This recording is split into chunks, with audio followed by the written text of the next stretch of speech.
Hi there. Welcome in. Today we're going to be talking a little bit about the Stanley Cup champions, a little bit about hockey, a little bit about the Toronto Maple Leafs, and a little bit about the Buffalo Sabres. In short, you are going to get all the recap of my two favorite NHL teams, the NHL playoffs, a little bit of the draft, and a bit of free agency. So sit back and get ready to unwind. So this is actually one of my Spider-Man Into the Spider-Verse moments where I'm saying, let's do this one more time. I've got my iPad with me, just basically giving me a little bit of something to look at so that I can give you even more of a detailed breakthrough. We are not going to talk about the entire league. I will say congratulations to the Boston Bruins for their historic 65 win season. 65-12-5 was their final record. They did not lose in double digits at home or away. However, that brings me to the second place Atlantic team, which is the Toronto Maple Leafs with 111 points. Now, I will get into that. It is just important to know that they had 50 wins, 21 losses, and 11 overtime losses. And finally, the team that is my absolute favorite, the team on this hat, the Buffalo Sabres at 91 points, 42 wins, 33 losses, and 7 overtime losses. Now, to clarify for those that don't know, overtime losses is not a tie. It means it goes to a 5-minute extra inning, I guess you could say, an extra period of 5 minutes. And if the game isn't solved in those 5 minutes, it goes to a shootout, which is basically a best of 3 of 1-on-0 with the goaltender. Now, that's only talking about the East. I want to say Colorado, Dallas, Minnesota all have bright futures. Arizona's starting to pack their lineup. Chicago just won Connor Bedard in the draft. We'll talk about that later. Vegas, the winners of the 2022-2023 Stanley Cup. The Edmonton Oilers, you still have McDavid and Draisaitl. The Los Angeles Kings, you've got a great future and you've got a great transition going on right now where you've got veterans still putting up points and young guys coming in and starting to put up points. Seattle, where did that come from? Matty Beniers is an excellent player. I don't know too much about them. I know Daniel Sprong from his time in Pittsburgh, and he was an absolute beast. But I want to move on here to the Buffalo Sabres lineup. And, okay, we've got at 6'7", Tage Thompson with 94 points. Great player. That Ryan O'Reilly deal is looking better and better every year. Of course, St. Louis isn't mad that they got Ryan O'Reilly because it got them a cup back in 2019, which is pretty good, pretty even trade now that we're all looking at it. I will say it's interesting, the Tage Thompson comparisons to Mario Lemieux. I can see it, but it's just crazy to me to think that we got that guy in a trade. Jeff Skinner, 5'9", $9 million a year. He probably won't ever make that again in the NHL, but he is a solid player, getting 82 points in 79 games. Alex Tuch, acquired from the Vegas Golden Knights in the Jack Eichel deal that sent Jack Eichel to Vegas for Alex Tuch, Peyton Krebs, a first-round pick, and I believe a second-round pick. Rasmus Dahlin, number 1 overall pick from 2018, he had 73 points as a defenseman this year, which is the most points by a defenseman on this team. Rasmus Dahlin started the year fantastic. I remember he was on just like this goal-scoring extravaganza. Dylan Cousins, that's an exciting young player right there. He had 68 points in 81 games, 31 goals, 37 assists. He played out of this world. Like, I've always been a fan of Dylan Cousins, but like, I did not expect 30 goals out of him this quickly. Casey Middlestead with 59 points in 82 games. I think he's going to be a career, maybe bottom 6 guy. I don't think he's going to be what we envisioned him. However, I think he's going to be a solid NHL player. 59 points is nothing to scoff at in the NHL. Victor Olofsson. Now this is an interesting one as well. Victor Olofsson a few years ago was looking like just an absolute sniper, like Patrick Kane level sniper. And ever since that year, he's regressed pretty much every year, if I remember correctly. This year he had 28 goals, 12 assists for 40 points, but he was a minus 23. That's the interesting part. That means when he was on the ice, the team gave up 23 more goals than they scored while he was on the ice. Jack Quinn, unfortunate injury. The surgery has him out 4 to 6 months. He's going to miss the training camp. He's going to miss the beginning of the season. Hopefully he can come back around January-ish, maybe sooner, but honestly, he's a young kid. I really hope he just sits and recovers fully, gets back to 100% and comes back at the right time, not too early. Owen Power, fantastic young defenseman, 35 points in his rookie season. JJ Peterka, another fantastic rookie. There's going to be a lot of young guys that I'm talking about. Kyle Okposo is not one of those guys, though. 35 years old, just re-signed for a cheaper contract. And honestly, he's kind of like the grit and grind, heart and soul of the team. He is definitely the team leader, the team veteran. And he is one of those players that's just going to get down in the dirty spots and not get you a ton of points and goals, but he will net you a good amount of positive play. Peyton Krebs, if you remember earlier, I was talking about the Alex Tuck deal to Vegas for Jack Eichel. Peyton Krebs was involved in that, and I think Peyton Krebs is taking really well from Kyle Okposo and Zemgus Girgensson. I think he's becoming a bit of a grit and grind, get under your skin kind of guy, go to the front of the net type of player. And 26 points in 74 games for, I think that's technically the 4th line now, is not bad at all. Tyson Jost, I believe he was picked up on waivers early in the season, had 22 points in 59 games.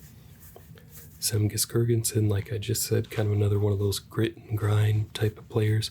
He's a lot younger than I thought. I thought he was like nearing retirement for the last like 3 years, but I guess he's only 28. He just has like an older looking face versus me, who has a much younger looking face than I actually am. Ilya Lyubushkin, this was a signing I really liked for Toronto last year. I really liked it when they got Bush last year, and then they let him go to free agency and Buffalo picked him up. Now, I really like the player because he's very much a defensive defenseman who, he has one of the lowest plus minuses on the team, and now that I'm seeing that, with a good amount of games played. 14.68 games, that's not really what he does. He is fantastic. He's a big body, and he knows how to use that big body. That's probably my favorite part about him. That's why I liked him on the Leafs, because the Leafs need big guys that know how to use their body. Henri Jokiharju, 13 points, 60 games. Not a bad season, not a great season. Definitely a bottom pair guy a lot of the times, it seems like. I do believe he was coming back from an injury. Oh, just one thing before I continue. This is not Leafs slander. We are going to go over the Leafs because they're my second favorite team. You hear me comparing them to the Leafs a lot, and that's just why, because I really know these two rosters pretty well. Mattias Samuelsson, another defensive defenseman, great second line guy. He knows how to use his body once again. Ilya Lapushkin is definitely a third liner, but Mattias can fit up on that second or first line. He's definitely a top four defenseman, and he's signed to a super team-friendly deal. Jacob Bryson, he's a bit small if I remember for a defenseman. He had 9 points in 59 games, but I just think the thing with Bryson is he's very quick. He's kind of like a Cale Makar skill set of like small, quick, and can shoot. I just don't think he has that elite NHL shot quite yet. I think the speed is great, and I think he's got a good sense in the defensive zone, but all around, I think the shot and maybe some work in the defensive zone are two of his big priorities. Rasmus Asplund had 8 points in 27 games. He was traded. Jordan Greenway, the trade deadline acquisition, had 4 goals, 0 assists, and 4 points in the 17 games he was here. Cale Clegg, I believe, just re-signed. He had 4 assists in 33 games. Riley Stillman, we're getting into some defensemen here, so they're lower points totals or they play less games. Riley Stillman, a defenseman, 3 points, 18 games. Lawrence Pilut, 17 games played, 3 points. Casey Fitzgerald, 23 points, 23 games played, 3 points. Lucas Rusek is the interesting one here because I really think Lucas is coming into his own. He had 2 points in 2 games played, 1 goal, 1 assist, and he just tore up the AHL this year, the American Hockey League. Riley Sheahan spent most of his time in the AHL. Anders Bjork, same thing, and Jeremy Davies, same thing. Now here we get into the interesting part. The goaltenders for the Buffalo Sabres. We've got Devin Levi, who is my favorite goalie in the NHL right now, out of pure potential, because Devin Levi reminds me of myself when I was playing hockey, and I was quite good in the lower leagues.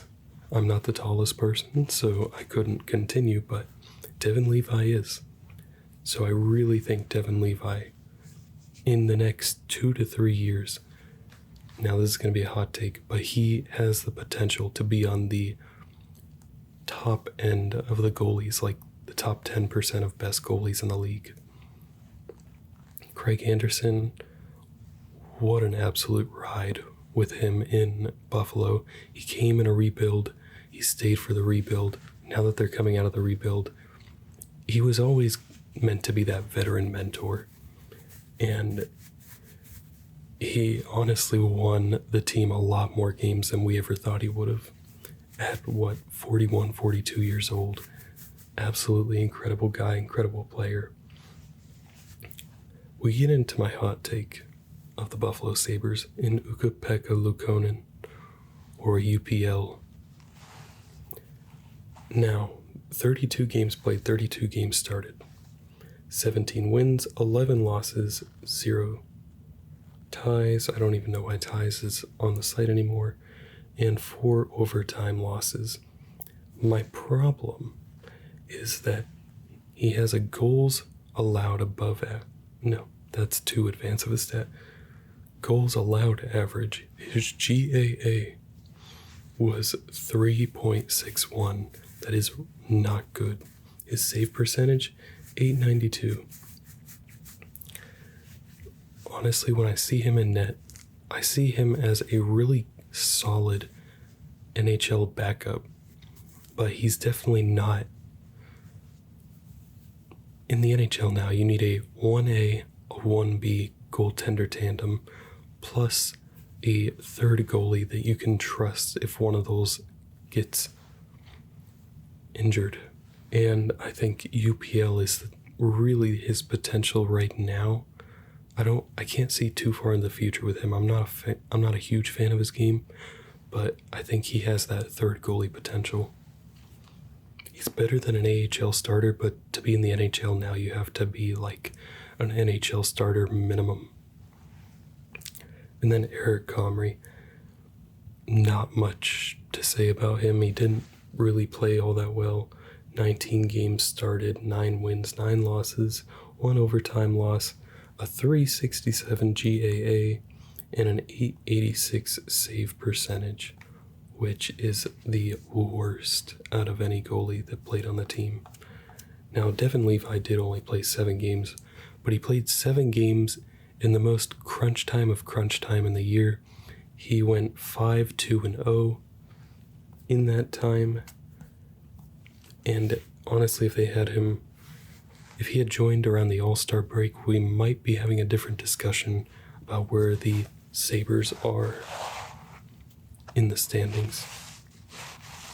Now to go into a little bit of the numbers,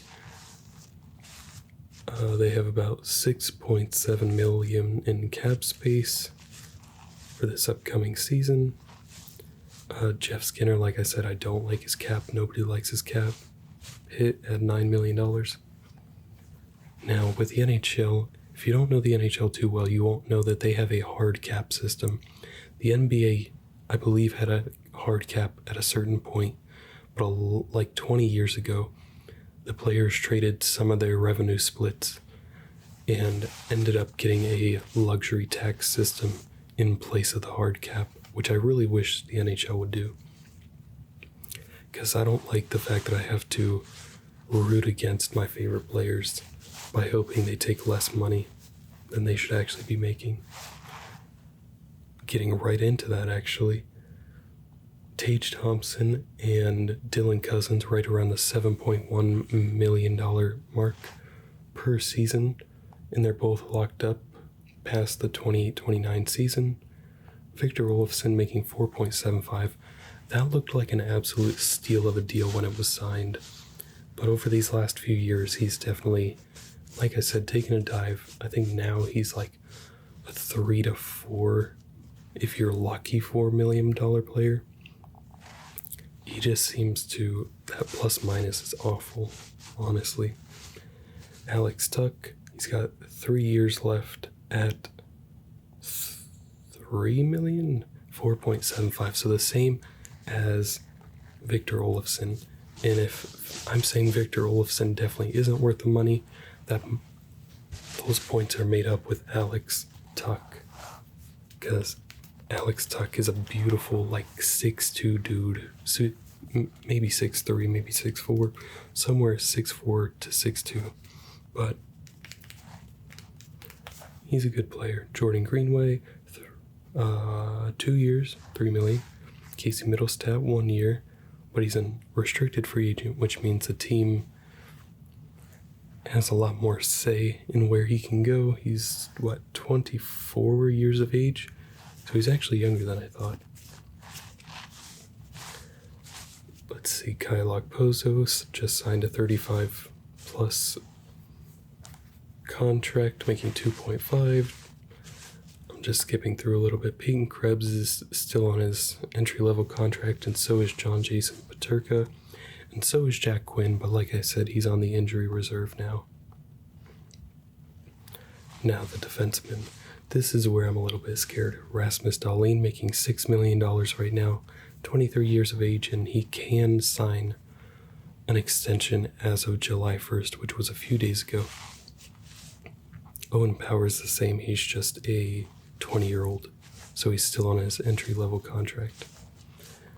Those two could command a lot of money, but I hope that the Sabres have an internal cap where basically they won't go above a certain number.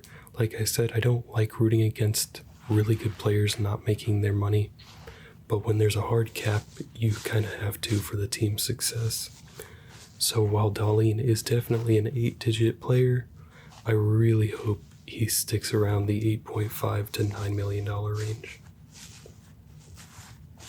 And if they're lucky, they can lock that up with term, and it'll look like a really good contract by the end of it. Same with Owen Power. I think they're going to give him a bridge contract like they did Dahlin. I wouldn't be surprised if they went 8 years, don't get me wrong. But Power is definitely, I'd say, right around the same area, around 8.5 to 9, but he's less proven, so it's going to be a little bit more of a long shot. However, if you just go by the potential and what you've seen on the ice, he is worth it. Eric Comrie, Devin Levi. Comrie's contract ends next season. Jack Quinn is on his entry level, and he will be on the injury reserve for quite a while. Here's where I want to get into it a little bit with the young guys. I don't know a ton about them, but with Buffalo especially, I do know their prospects a little bit. Yuri Kulich looks like he's going to be a fantastic player. He could honestly make the jump to North America this year, play in the AHL. I actually think he played in the AHL this year, and he didn't start the season the best, but I believe he had a really strong output in the AHL playoffs. Something like either 13 points in 19 games or 19 points in 13 games. Noah Ostlund, he is over in Europe right now playing. He's seen to be he's a highly touted prospect. He was taken in the first round.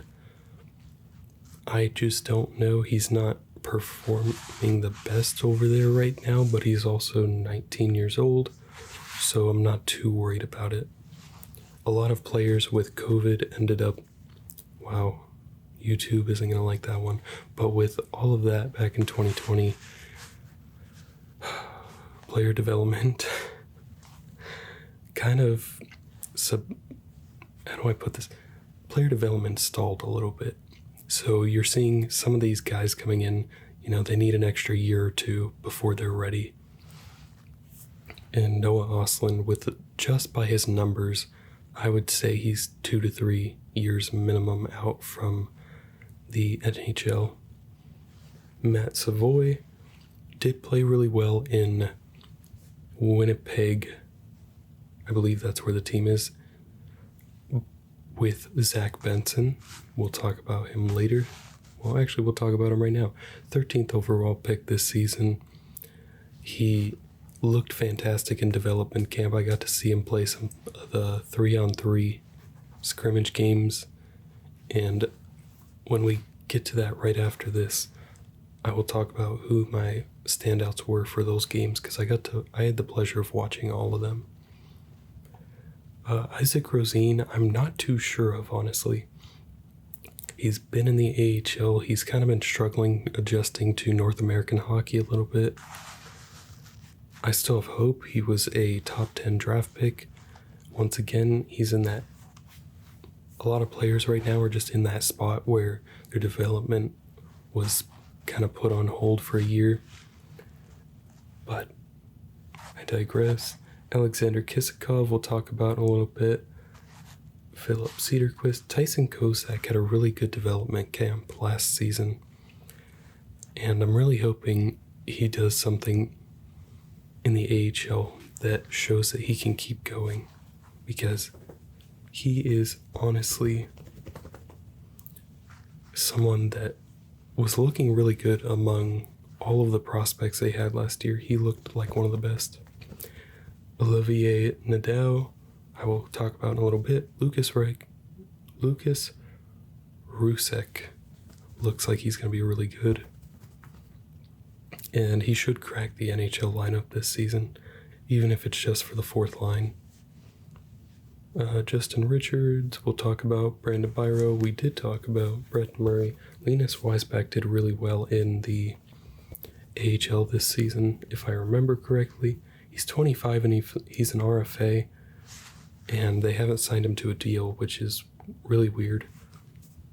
I do like the potential of him, but at 25 also, that's the thing about the NHL is right around the 26 age mark is when a lot of players just become what they are going to be. Like they stop improving, which is really weird to me because it's like, why 26 out of every number possible? But I guess when you get a few years in the league, you eventually become a veteran after like 2 years. And it all is wild from there. Ryan Johnson, how do I put this? He went to college for 3 years, and everybody could tell you he did not want to play for Buffalo until this season, till this development camp.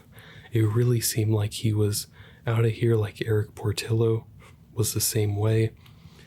And Ryan, I believe the reason he fell all the way to the Sabres at number 31 was because he had personality issues. So I'm not surprised at all that he made it very known, even though he didn't say it, that he did not want to play for a rebuilding Buffalo team.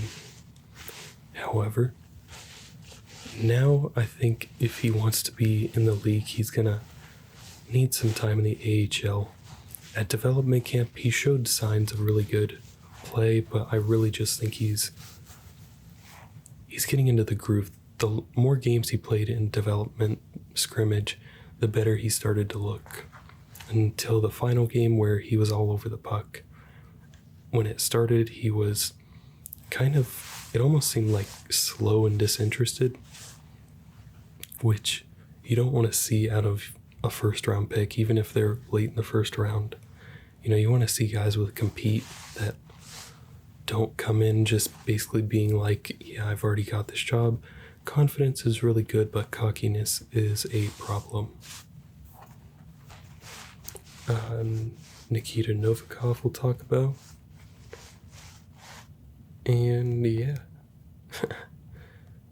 We're going to switch on over to the rosters for the 3-on-3 development camps that I watched and talk a little bit.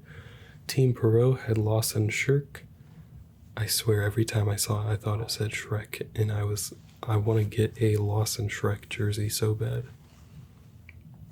Alexander Kisakov is one of the standouts to me. Kisakov just looked very poised. It looked like he belonged, and it honestly looked like, compared to the lower end talent, there were a lot of fantastic talent at this development camp, but the range was very high and very low. The maximum was very high, the minimum was very low, so the range was very in between. I'm missing the words so hardcore, but it's cool. Constantini looked like a decent player. He looks like he could use like between 3 and 4 more years of development, unless he takes bigger strides in the upcoming seasons. There's Jake Richard, Linus Struden, Ethan Medium, because some of these are just invites. I don't know the pronunciations as well as I should. Ryan Johnson, Max Strabak, and Mats Lindgren. Mats has improved very well since last year, and he's starting to look, if he keeps improving like that, he'll be in the NHL in 2 years. Now, their goaltender, TJ Semptimphelter.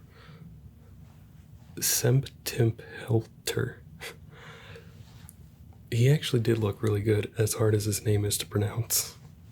I thought he looked very poised. He didn't really let it get to him too much when the goals went in, and it was very not common for the goals to go in general. Then we have Olivier Nadal, who I did hear getting talked about quite a bit by the announcers, so that's always good. I don't quite remember him as a standout, but this whole team was kind of like Yeah, kind of that. Aaron Huglin. It's either Jacob Konechny or Jakob Konechny. Gustav Carlson. Carlson did stand out, I will say that. Sardarian. Sardarian. Anton Wahlberg, another player that stood out on this team.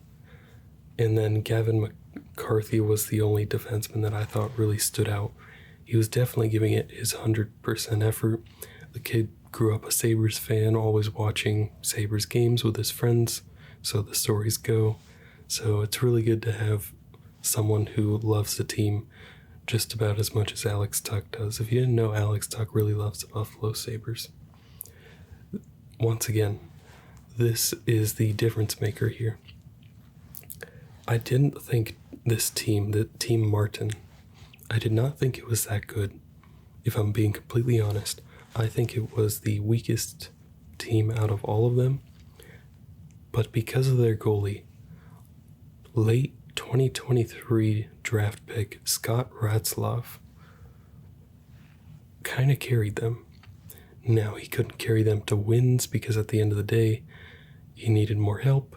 But I do really like what I saw of Ratzlaff in this development camp, and I think he is a name we should definitely all slowly watch, just like on the low key, give it a little side eye.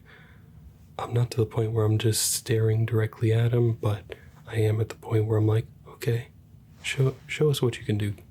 Like, go off.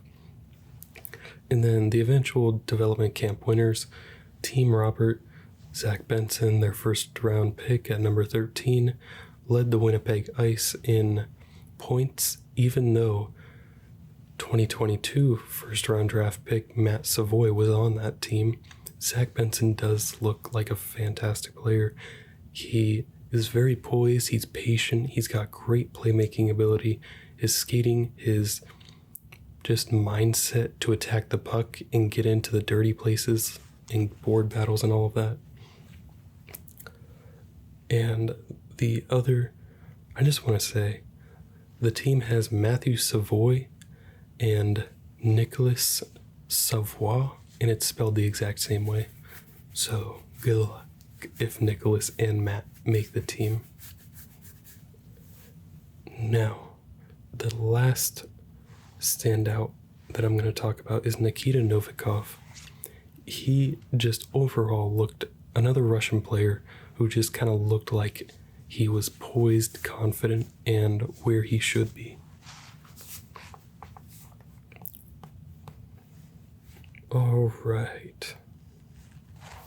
Speeding things up a little bit because I don't know how long I've been doing this. Mitch Marner had 99 points for the Toronto Maple Leafs. We're getting into Maple Leafs territory.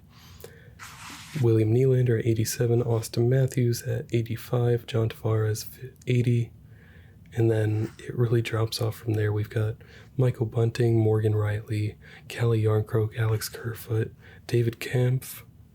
I personally like Kampf. I think he's more important than a lot of people do. We'll talk about it. Mark Giordano, Pierre Engvall, who was traded to the Islanders at the trade deadline. Rasmus Sandin, traded to Washington at the deadline. Timothy Liljegren, who needs to start getting consistent minutes. I think he's good enough. I just think on a deep Toronto team, he's not getting his chance.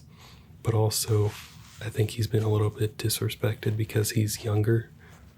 But they don't really want to take the time to develop him as much because they've already developed their forwards. So they seem to forget about the defenseman needing time in the NHL. Justin Hall, I believe he just signed in Nashville. Zach Aston Reese, TJ Brody. Connor Timmins, I thought Connor Timmins was a very good pickup. I think he, 14 points in 25 games played, that's pretty good for a defenseman that came from, I believe, Arizona, and nothing really was expected of him more than just being a healthy body. Pontus Holmberg, young guy, Ryan O'Reilly trade deadline acquisition that is now in Nashville, Tennessee. Sam Lafferty, he is still with the team, but he was a trade deadline acquisition. Noel Acciari. He was in the deal with Ryan O'Reilly, and he is now in Pittsburgh with Toronto's former GM Kyle Dubas, which is interesting. Nicholas Robertson just didn't get a chance. He went down with a bad injury early on in the season. It was very unfortunate. He had 5 points in 15 games. He was starting to get his feet under him a little bit, but we'll see what he can do this season. Jake McCabe, another trade deadline acquisition. He was in the deal with Sam Lafferty. 5 points, 21 games. He was a defenseman, though. But you don't really get Jake McCabe for his point production. As a Sabres fan that knew him as a Sabre, I can vouch for that. Dennis Morgan, Eric Gustafson, Josh Anderson, Jamie Benn, Wayne Simmons, Victor Mete, Max Hollowell, Nick Abruzzese, Luke Shen, who is no longer with the team either, Radim Zahorna, Bobby McMahon, Jake Muzzin, who is just forever on LTIR now, Matt Nyes, really solid playoff performance from Matt Nyes. He looks like he's going to be a really good player. I think they put him with Austin Matthews and Mitch Marner in the playoffs, and he just got out of the NCAA and joins them for a playoff push. So the fact that they had that much faith in him, you know he's got something. Now, he did go down with a concussion. Whether it was an accident or not is debatable. It was on purpose, but if you don't think that, cool. Just rewatch the film, tell me it wasn't. Anyway, Kyle Clifford, Nikolai Aube-Kubel, Alex Steves, Philip Kral, and I have no idea. Jet Alexander, the goalie that played 2 minutes in the NHL, pissed a lot of people off because he played for 2 minutes, but the Maple Leafs like to do that at the end of the season. You're already locked into a playoff spot. You're winning the game by a good amount. There's only 2 minutes left. They only had one goalie, so just give the kid a chance. Give him his moment in the sun. Joseph Woll is another player like Devin Levi that I really like. In his 7-game stint, he started 7 games just like Devin Levi, and he was 6-1-0, having a .216 goals allowed average with a .932 save percentage, which if he had done that through an entire season, probably would have won him the Vezina, which is the best goalie in the league award. Elias Samsonov, he's looked like a really solid addition. I was really surprised when, Washington gave him up. I've always thought Samsonov was a really good player, and I really don't know what went through their head when they did that. Eric Shalgren, decent third option. Matt Murray, constantly injured, but when he wasn't, he was pretty good. Okay, .903 save percentage. We've really sped things up, but that's because one of my main arguments here, I don't even need the iPad for, so let's just focus on the ASMR. John Tavares is the biggest problem for the Toronto Maple Leafs. He had 80 points in 79 games. Cool. He makes $11.25 million a year. That is, let me just double check that, 13.1% of the cap. He makes 13.1% of all of the money that is allotted to the team each season. Connor McDavid, this is a bad comparison, but overall, this is just a points comparison. Connor McDavid scored 153 points this season, makes 12.5. You're telling me John Tavares is $1.25 million less than McDavid for 73 points? I don't think so. It was signed a long time ago. It was meant to get him in the market because obviously back then he was on the open market as a UFA in his prime. It was just too long of a deal, honestly.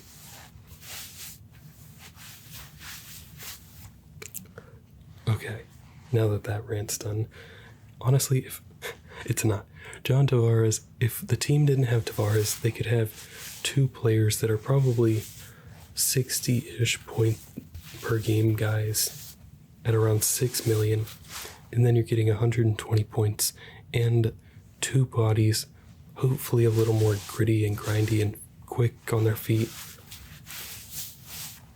and you get 120 points out of them, maybe. That is, last time I checked, 1, 2, 3, 40 more points. Anyway, I'm very passionate about the fact that John Tavares has a terrible contract, and they're stuck with it for 2 more years. Correction, he makes 11 million, still too much. Mitch Marner, I actually think makes a good amount. I do want to say this about the guys, is that I think overall it's a Toronto Maple Leafs problem.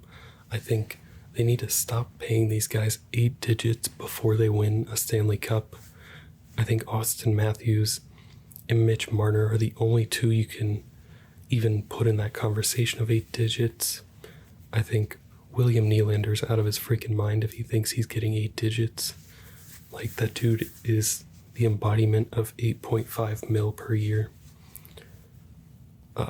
John Tavares is the embodiment of like 5 million per year.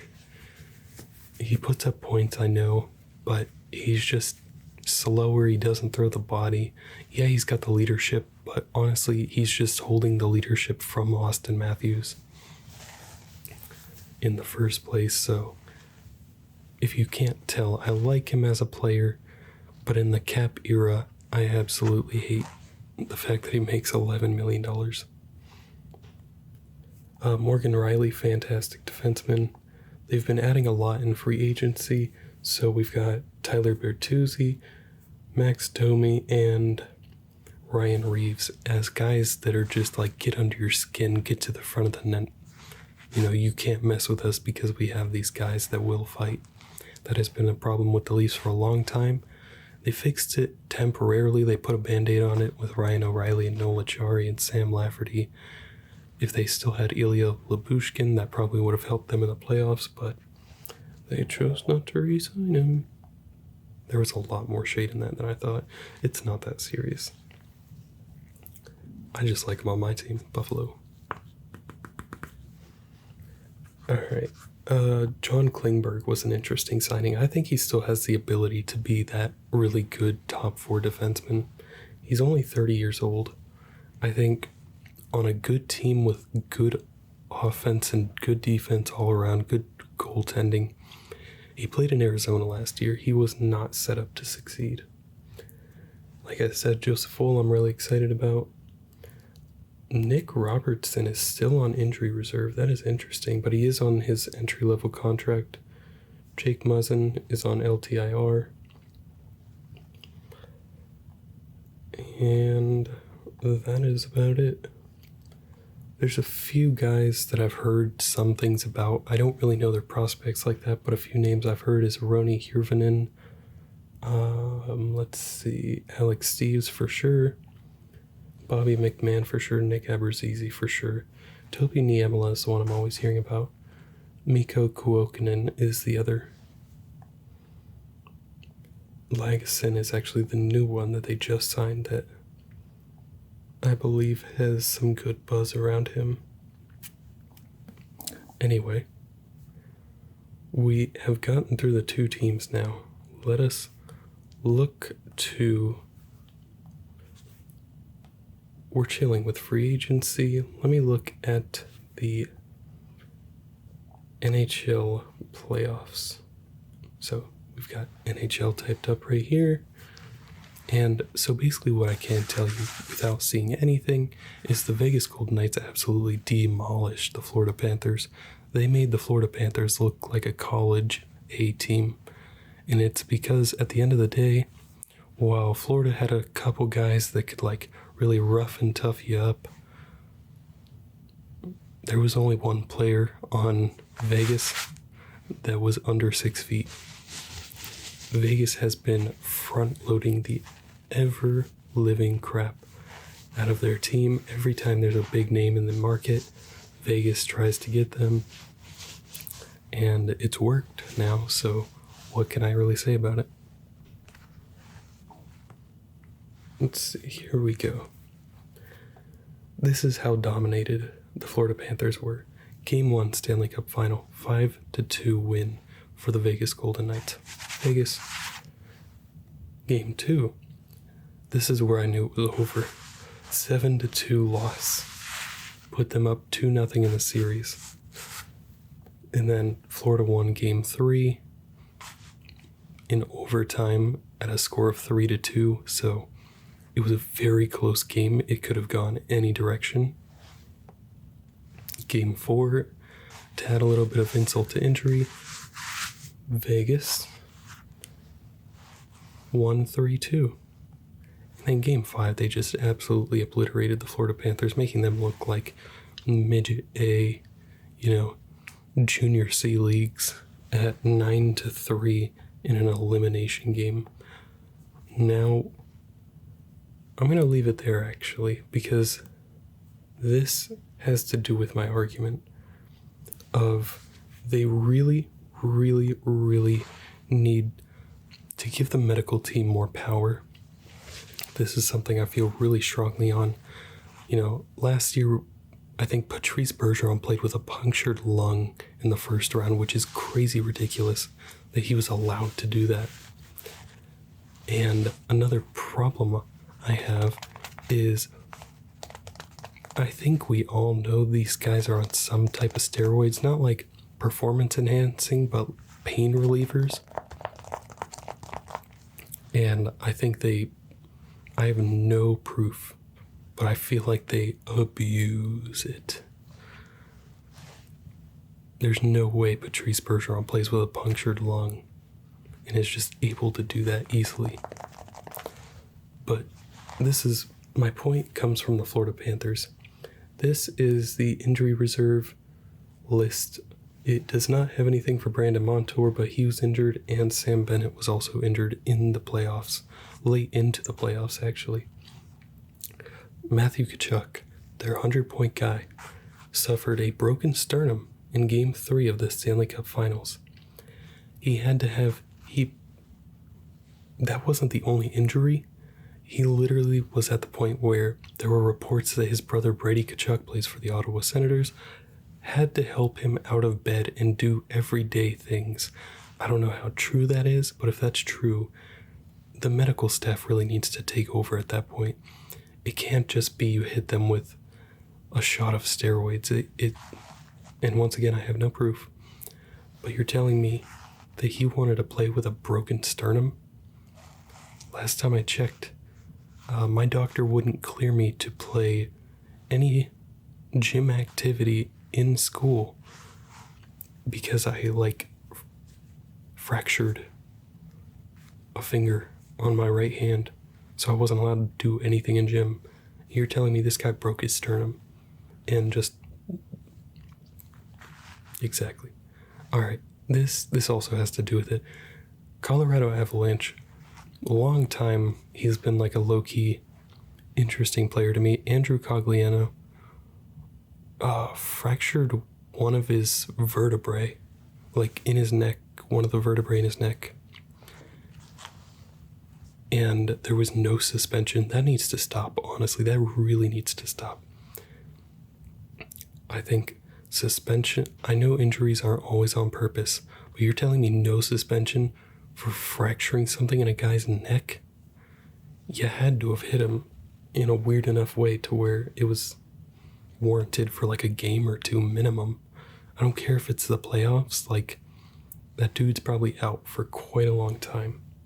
After I'm done here, I'll actually scroll up with you and look and see what comments I can see on it. Aaron Ekblad, this is another big problem that I've seen. Played through a broken foot, you put on skates. You put on tight skates, and you tighten them tighter. He played with a broken foot, and I'm pretty sure that broken foot was in the first round. So he was playing through a broken foot for the entire playoffs, basically. And an oblique tear, as if that's just a secondary thing, will undergo shoulder surgery and is expected to miss the start of training camp, per Tim Reynolds. You're telling me you don't, if you don't think medical staff should have more of a say in keeping players out, NBA player... Let me finish. That's a whole tangent. To Roos... I think I said that wrong, but Luosterainen suffered a broken tibia in Game 4 of the Eastern Conference Finals. Just a broken tibia. What that is, I have no idea, but it sounds bad. Now, this is my problem. Let's see, where was it? Medical... Alright, here it is. This is my hot take for the video. The NHL is no longer a rock'em sock'em league. It is very skill-based, and there is no room for players to sit there and play through broken feet, broken sternums, broken tibias, broken vertebrae in the neck. None of it. A lot of older fans, for a long time, were on that grind of, they're soft today. What? Are you joking? You want them to play harder? The game's faster than ever. It's more skilled than ever. The hits aren't as big. There's not fights all the time. But you're switching that for skill, finesse, just like the beautiful parts of the game, not the dirty stuff. I get it. If you grew up in a generation that didn't see all this, you had your Mario Lemieux, your Jagers, your Gretzkys, Yari Currys. You had your skilled players, and then you just had your rock'em sock'em robots. My point here is please, we need medical staff to sit these players out, to have that authority. The NBA is what I was going to compare it to earlier. They literally have load management days. Do they take too many? That's not what I'm here to talk about. But I think it's really crazy that NHL players can't get one of those. They cannot get one single day off in an 82 game congested season. The NBA eliminated back-to-backs. So it's why in the world are we not doing that in the NHL? I am currently just pulling up the draft. So while this is coming up, a funny story is I recorded this video once and started to record it a second time, but both times for some reason my mic was ducking. So because I was trying to do it a different way where I had all this in front of me, not on an iPad, straight up on my computer monitor. And it was a lot easier that way, but also I wasn't able to do the ASMR quality quite as well because both my hands had to be doing something, keyboard, mouse, and then from there, after it kept ducking, I thought, you know what? Let me do this. I have to keep talking about more and more and more because now there's the draft and then there's free agency. We talked a little bit about free agency for my two favorite teams. That's about all we're doing today. But now we get into the draft. Number 1 overall, Connor Bedard goes number 1. 143 points for the Regina Pats in the WHL. Dude is projected to be a mix of McDavid and Crosby. McDavid plays way faster than Crosby, but Bedard plays a slower game. And some people say Connor Bedard is going to be easier to play with because he can play at your speed. McDavid, don't get me wrong, he can play at your speed, but if you can play at his speed, then you're in for like minimum 60 points, maximum you're Leon Draisaitl. And we're going to go through these kind of quick. I'll stop when I do know some things, like with Anaheim. I really do think they messed up this pick. I think they don't have a great history with picking second overall. They picked Leo Carlsson, 6'3", 198 points, 25 points in Sweden. I don't know if that's the SHL or J20 or what, but he was projected to be number 3. Let me start with that. But Adam Fantilli was seen as any other year he would have been the consensus number 1 overall pick, and he literally scored a Michigan goal in development camp. The dude is 6'2", 195, 65 points in the Big Ten NCAA for Michigan.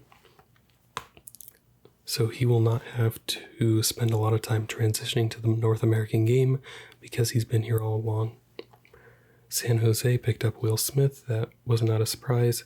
David Reinbacher, first defenseman to go in the draft, went to the Montreal Canadiens. Arizona Coyotes picked up Dmitry Simashev, also a defenseman. Philadelphia picked up Matvei Michkov. Now, if you don't know about Matvei Michkov, he is signed in the Continental Hockey League, the KHL, the Russian league, for 2 or 3 more seasons. It's through the 25-26 season. And we're not sure when he's coming over, if he's coming over, if his game will translate. Usually KHL players do translate. That's not the best argument I've seen, but at least he does want to play in the Flyers organization, so that should be good. And a couple years in the future, the Flyers should be in a lot better place than they are now. They should honestly commit to a full-on rebuild right now and be ready for when Michkov comes, because he was, a few years ago, we were talking about Michkov and Bedard in the same class. Matvei Michkov seems to remind me of a little bit of Alex Ovechkin. I've seen some Artemi Panarin, but he's known for his goal scoring, so that's why I kind of compare him to Alex Ovechkin. Alex had good numbers in the KHL when he was young. Matvei has good numbers in the KHL. He had 20 points in the most professional league over there at the age of 18, 17, one of the two. Washington Capitals pick up Ryan Leonard. He's seen as another Tom Wilson, so that should be interesting. Detroit Red Wings, Nate Danielson. St. Louis Blues, Dalibor Dvorsky. Vancouver Canucks, Tom Willander. Arizona Coyotes, Daniil Boot. Sabres pick up Zach Benson, Matthew Savoy's teammate on the Winnipeg Ice this season. Pittsburgh Penguins pick up Braden Yeager. Nashville Predators, Matthew Wood. Calgary Flames, Samuel Honzek. Detroit Red Wings pick up another guy with Axel Sandin Pelika. I've heard it all 3 ways. Winnipeg picks up Colby Barlow. Chicago, with their second pick, picks up Oliver Moore. Here's the fun part. Seattle picks up Edouard Chalet, and if I just gave you a second to guess how you spell his last name, how would you say it? Probably Shale or some sort of spelling along those lines. It is actually spelled Sale. It is spelled sale, but it is pronounced Chalet. He's from the Czech Republic, so not too uncommon for their names to be spelled one way in English and be pronounced completely different. Minnesota picks up Charlie Stramel. Philadelphia gets Oliver Bonk. New York Rangers get Gabriel Perreault. Nashville gets Tanner Molendyk. St. Louis gets Otto Stenberg. San Jose gets Quentin Musty. Colorado Avalanche, Callum Ritchie. Toronto, Easton Cowan. St. Louis, Theo Lindstein. Carolina, Bradley Nadeau. I wonder if there's a relation. Let's see. I don't think so. At least it doesn't say anything on ESPN. Colorado picks up Mikhail Gulyayev. Just gonna breeze on past that one. And Vegas picks up David Edstrom. Now, I do really hope you've enjoyed. I know it's definitely a lot of information. I'm glad you're still here and that you are learning more and more about the hockey world. That's the fun thing about this channel is we're not one-dimensional. We are in Legos, we are in sports, we're in role plays even. So thank you so much for watching, for allowing me to do that type of stuff, and I will see you in the next video.